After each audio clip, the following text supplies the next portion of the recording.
aku Tasya Zawadifa. Di video kali ini kita akan belajar tentang asymmetric information. Simak yuk!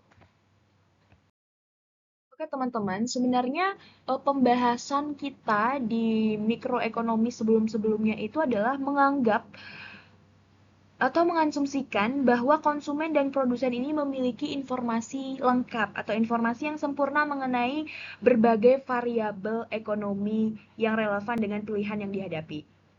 Sekarang, kita akan melihat apa yang akan terjadi ketika sebagian pihak memiliki pengetahuan yang lebih banyak dan pihak yang lain memiliki pengetahuan yang lebih sedikit atau informasi yang lebih banyak dan pihak lain memiliki informasi yang sedikit. Nah, di sini terjadilah asymmetric information atau informasi asimetris ya.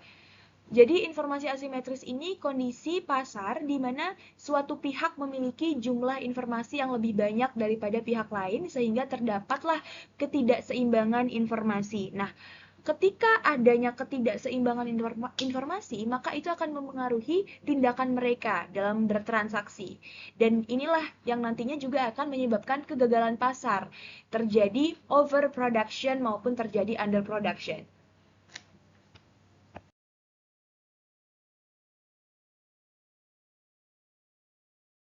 Oke teman-teman, berbicara tentang informasi asimetris, tentunya kita juga akan mengenal adanya The Market for Lemons. Nah, ada yang tahu beliau ini siapa?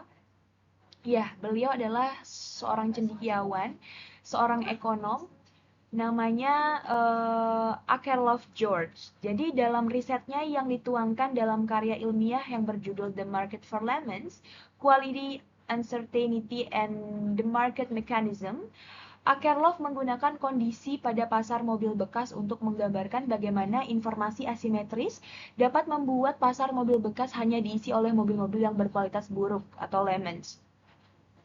Oke, mungkin teman-teman berpikir karena ini pasar mobil bekas, jadi semuanya itu adalah mobil-mobil yang tidak berkualitas, mobil-mobil bekas gitu ya. Ya, memang mobil-mobil bekas, tapi memang kualitasnya itu sebenarnya berbeda gitu. Mungkin ada yang habis dipakai sama pemilik yang lama, mungkin baru setahun tapi udah dijual ke pasar mobil bekas gitu. Kan beda kualitasnya dengan mobil bekas yang udah dipakai 20 tahun gitu. Kan beda gitu, kualitasnya beda. Nah, jadi Arkerlof ini menggunakan kondisi pada pasar mobil bekas untuk menggambarkan bagaimana informasi asimetris dapat membuat pasar mobil bekas hanya diisi oleh mobil-mobil yang berkualitas buruk atau lemons. Nah, jadi terminologi dalam pasar ini lemons itu mobil yang berkualitas buruk ya, atau low quality gitu, atau low quality mobil yang berkualitas buruk ya. Namanya terminologinya lemons. Mungkin karena lemons itu masam ya. Kalau yang berkualitas tinggi namanya apa? Namanya peach gitu. Jadi terminologinya yang dipakai itu seperti itu sih. Oke teman-teman, sekarang kita masuk ke dalam asimetris informasi dalam pasar mobil bekas. Nah, gimana mekanismenya? Yuk kita cek di sini. Yang pertama adalah pada pasar mobil bekas dimaksud, pembeli dan penjual ini tidak memiliki kadar informasi yang sama terhadap barang yang dijual, di mana penjual biasanya memiliki informasi yang lebih banyak daripada pembeli. Karena apa? Karena ia yang lebih banyak bersama dengan mobilnya gitu ya. Dia yang lebih tahu karakteristik mobilnya, dia yang lebih berpengalaman dengan mobilnya, dia yang lebih tahu seluk-beluk tentang mobil itu daripada pembeli yang baru tahu, baru lihat mobil itu gitu. Yang kedua, informasi asimetris tersebut memberikan insentif kepada penjual untuk menjual barang dengan kualitas di bawah rata-rata dengan anggapan bahwa pembeli akan sulit atau tidak akan dapat membedakan mana mobil yang dengan kualitas baik dan mana mobil yang dengan kualitas buruk. Nah, ini informasi yang tidak sempurna ini ya, informasi yang asimetris ini digunakanlah untuk digunakan bagi penjual untuk menjual barangnya itu menjual barang dengan kualitas di bawah rata-rata ya, menjual barang dengan kualitas di bawah rata-rata dengan anggapan ya udah sih pembeli juga kan nggak bisa bedain gitu ya mana yang kualitasnya bagus mana yang kualitasnya buruk gitu. Yang ketiga, sebagian pembeli mobil yang memiliki informasi sedikit ya, dia punya informasi sedikit atas kualitas barang dimaksud, kemungkinan akan mengalami transaksi yang merugikan karena membeli barang dengan kualitas buruk. Akibatnya, hal tersebut akan memberikan anggapan bahwa pasar mobil bekas tersebut dipenuhi oleh barang-barang yang tidak berkualitas, sehingga para pembeli di kemudian hari akan melakukan penawaran secara lebih konservatif, lebih besar-besaran gitu ya, dan menilai barang tersebut jauh di bawah harga penawaran. Oke, karena tadi ya teman-teman,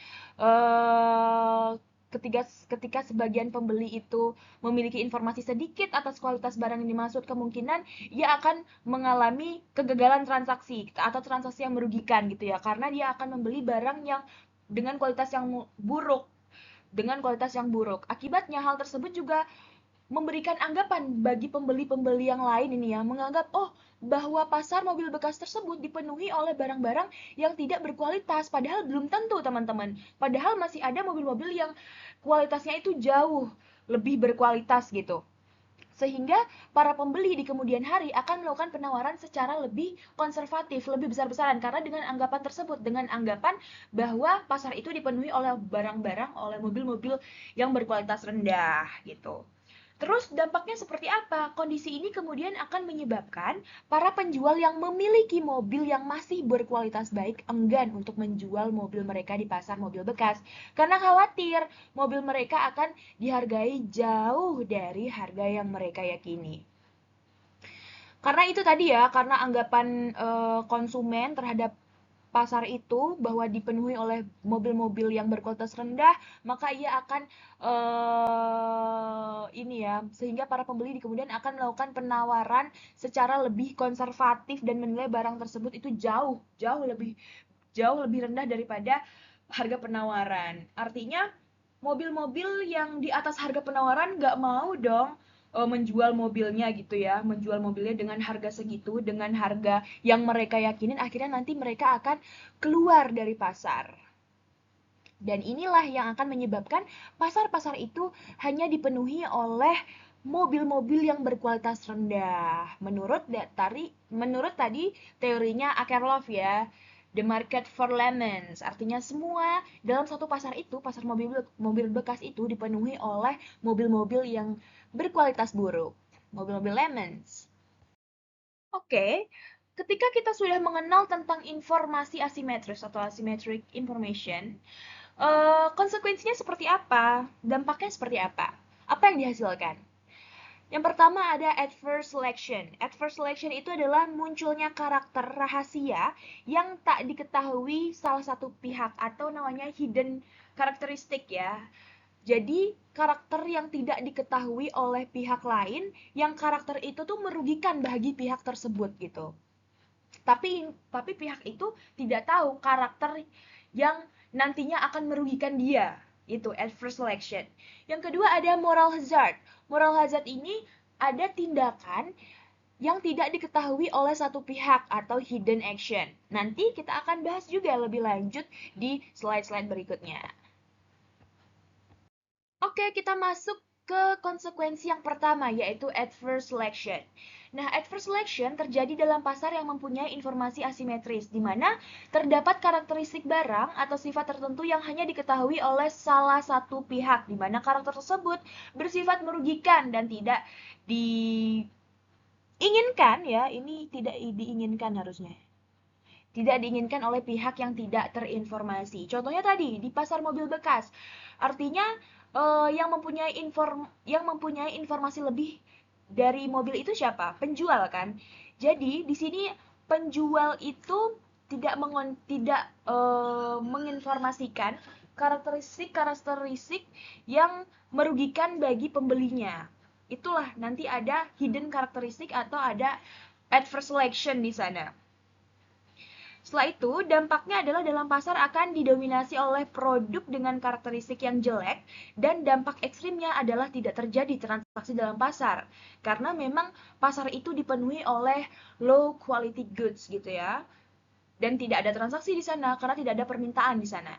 Terus contoh kasusnya tadi pasar mobil bekas dan juga nanti pasar asuransi yang kita bahas di slide-slide berikutnya. Oke, tadi kita udah bahas tentang mekanisme gimana sih kok pada pasar mobil bekas itu yang tersisa hanya mobil-mobil yang berkualitas buruk gitu ya. Coba sekarang kita visualisasikan dalam sebuah kurva. Di sini ada gambar A dan gambar B. Gambar di samping menunjukkan pasar mobil bekas untuk kualitas tinggi dan rendah. Jadi yang A itu high quality cars, masih dalam pasar mobil bekas ya teman-teman. Yang B itu low quality cars ya. Jika penjual dan pembeli mempunyai informasi yang sama tentang kualitas mobil, maka jumlah mobil kualitas tinggi yang diperjualbelikan adalah 50.000 unit pada harga 10.000 dolar. Ya, ketika informasinya sebentar, pakai pen. Ketika informasinya itu sama ya atau simetris, maka nanti keseimbangannya atau equilibriumnya ada di sini teman-teman. Jadi SH itu berpotongan dengan DH. Supply dari high quality cars akan berpotongan juga dengan permintaan dari high quality cars ya. Dan nanti kita akan teruskan di harga 10.000 dolar dan unitnya itu 50.000. Itu untuk high quality cars. Ya. Terus untuk low quality cars ketika informasi ini simetris bagaimana? Oke, sama aja. Kalau tadi SHDH sekarang apa? Sekarang SLDL. Nah, SLDL ketika low quality cars, ketika informasinya itu simetris, maka equilibriumnya itu ada di sini, teman-teman. Ada di 5.000, harganya 5.000 dolar dan unitnya 50.000. Namun, apabila terjadi informasi yang asimetris. Nah, informasi yang asimetris di mana pembeli tidak tahu pasti kualitas mobil apa yang ia beli. Maka dia menganggap mobil yang ia beli mempunyai kualitas yang rata-rata atau medium dengan permintaan sebesar DM. Karena dia nggak tahu ya, karena keterbatasan informasi, karena informasi yang asimetris tadi, jadi pembeli ini tidak tahu kualitas mobil yang ia beli itu seperti apa. Maka ia menganggap ya udah deh, mobil ini kayaknya biasa-biasa aja ya, nggak high, nggak low gitu ya. Udah biasa-biasa aja. Jadi dia menaruh permintaannya itu sebesar DM, sebesar DF ya. Demand medium. Demand medium di sebelah sini. Jadi nanti di high quality cars-nya DH-nya akan bergeser. Sorry. Kurva demand di posisi DH ini akan bergeser ke di posisi DM ya, di posisi DM. Dia akan di sebelah kiri gitu ya, bergeser ke kiri maksudnya, bergeser ke kiri. Terus dengan adanya informasi asimetris ini, jumlah mobil berkualitas tinggi terjual sebanyak 25.000 dan jumlah mobil kualitas rendah yang terjual sebanyak 75.000 ya. Sebanyak 75.000. Nah, tadi ya teman-teman, kalau tadi kan di high quality cars itu kan awalnya kan awalnya tuh kan 50.000 ya. Karena ada anggapan ya, anggapan konsumen bahwa oh kayaknya mobil ini medium deh kualitasnya. Jadi nanti ada penurunan permintaan sehingga eh mobil yang dibeli itu 25.000. Keseimbangannya di 25.000. Sedangkan kalau di low quality cars malah karena dia nggak tahu ya, padahal ini low loh, padahal ini kualitas yang buruk gitu ya, kualitas yang buruk, tapi dia malah menganggap bahwa mobil ini mempunyai kualitas yang medium. Maka daripada itu nanti demandnya akan bergeser ke kanan, bergeser ke sini, dan permintaannya akan bertambah. Padahal ini low quality loh, low quality. Permintaannya akan bertambah dari 50.000 ke 75.000 gitu. Setelah itu, konsumen-konsumen selanjutnya sadar bahwa sebagian besar mobil yang ia beli adalah kualitasnya itu rendah gitu ya. Sehingga dia menurunkan nih ekspektasi permintaannya menjadi low medium. Karena dia, oh iya ya, ternyata setelah dia pakai setahun gitu, ternyata nih mobilnya nih kualitasnya rendah gitu. Jadi tadi high quality cars itu akan turun ya. High quality cars itu akan turun dari DM ke LM ke low medium gitu, menjadi low medium, dan juga di low quality cars juga akan turun dari medium ke low medium. Dengan anggapan ini, jumlah mobil kualitas tinggi terjual lebih rendah lagi ya. Jumlah mobil kualitas tinggi itu terjual lebih rendah lagi. Hal ini akan mengubah ekspektasi pembeli lagi, hingga akhirnya pembeli yakin di pasar itu hanya ada mobil kualitas rendah aja, dan akhirnya mobil kualitas tinggi yang dijual menjadi nol. Inilah yang namanya adverse selection, adanya hidden karakteristik di sana. Oke, kita masuk ke adverse selection di pasar asuransi. Sebelumnya kita udah membahas tentang adverse selection di pasar mobil bekas. Sekarang kita move to adverse selection di pasar asuransi. Jadi, proses yang terjadi dalam pelaksanaan jual beli pada pasar mobil bekas tersebut juga sebenarnya terjadi di sektor asuransi. Perusahaan asuransi tidak memiliki informasi yang simetris atau adanya asimetris information ya terhadap orang-orang yang mengajukan asuransi.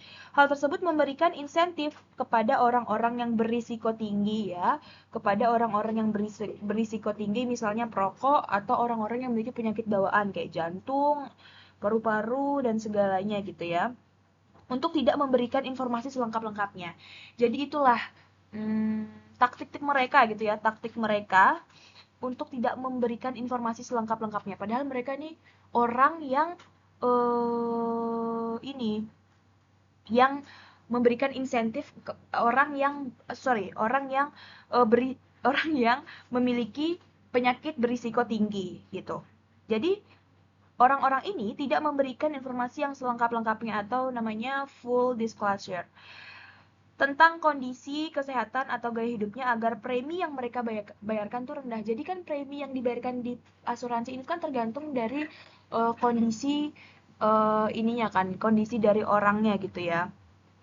Kalau misalnya orang yang sehat, maka nanti premi yang dibayarkan itu lebih rendah daripada orang-orang yang memiliki penyakit-penyakit yang berisiko tinggi tadi. Nah, mengetahui hal tersebut ya, ketika orang-orang yang berisiko tinggi tadi tidak memberikan informasi yang selengkap-lengkapnya kepada perusahaan asuransi, maka premi yang mereka bayarkan kan rendah ya, rendah daripada yang seharusnya gitu. Mengetahui hal tersebut, orang-orang yang sehat akan keluar dengan sendirinya dari pasar asuransi ketika mereka dihadapkan pada kenyataan bahwa, loh, kok saya harus membayar premi yang sama dengan orang-orang yang berpenyakitnya tuh berisiko tinggi gitu ya, memiliki penyakit yang berisiko tinggi gitu. Karena yang orang-orang penyakit berisiko tinggi ini tidak memberikan informasi selengkap-lengkapnya kepada perusahaan asuransi. Jadi perusahaan asuransi ya udah, karena kamu nggak memberikan informasi yang selengkap-lengkapnya, jadi kita menganggap bahwa kamu orang yang sehat sama seperti orang-orang yang lain. Maksudnya orang-orang yang penyakitnya tuh nggak begitu berisiko gitu ya. Jadi preminya sama. Nah, ini nggak adil dong, unfair buat orang-orang yang nggak punya penyakit yang berisiko tinggi gitu. Pada akhirnya pasar asuransi nanti pada akhirnya orang-orang yang tidak memiliki penyakit berisiko tinggi ini akan keluar dari pasar asuransi. Pada akhirnya, pasar asuransi akan diisi oleh orang-orang yang berisiko tinggi yang jika tetap diberi keuntungan dengan membayar premi yang lebih rendah, akan dapat menyebabkan kegagalan di pasar asuransi. Terus gimana dong cara mengatasi adverse selection? Nah, di sini ada dua cara yang bisa kita lakukan untuk mengungkap informasi yang hanya diketahui oleh satu pihak saja atau private information, jadi diketahui oleh pihak lainnya, atau awalnya asymmetric information kemudian menjadi symmetric information. Nah, itu ada dua cara. Yang pertama ada signaling. Signaling ini private information tersebut diungkapkan oleh pemilik informasi, yaitu signaling. Sebaliknya, jika private information tersebut diungkapkan oleh pihak lain, bukan oleh pemilik informasi tersebut, nah itu disebutnya screening. Nah, contoh dari signaling itu apa? Contoh dari signaling ya udah belanja iklan dan garansi sebagai signal kualitas produk ya. Jadi kita langsung gitu memberikan informasi tentang produk kita. Setelah itu ada juga pendidikan sebagai signal produktivitas. Semakin tinggi kita berpendidikan, maka orang akan mengenal kita sebagai orang yang tinggi produktivitasnya. Selanjutnya ada screening. Screening itu kan ini ya, private information tersebut diungkap oleh pihak lain, bukan orang tersebut.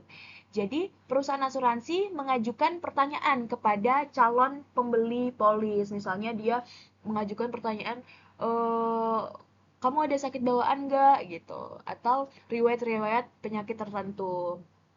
Itu di pasar asuransi. Kalau di pasar mobil bekas, misal pengecekan mobil oleh teknisi atau sebagainya. Nah, itulah dua cara yang bisa kita lakukan untuk mengatasi adverse selection atau mengubah informasi asimetris menjadi informasi yang simetris dengan signaling dan screening.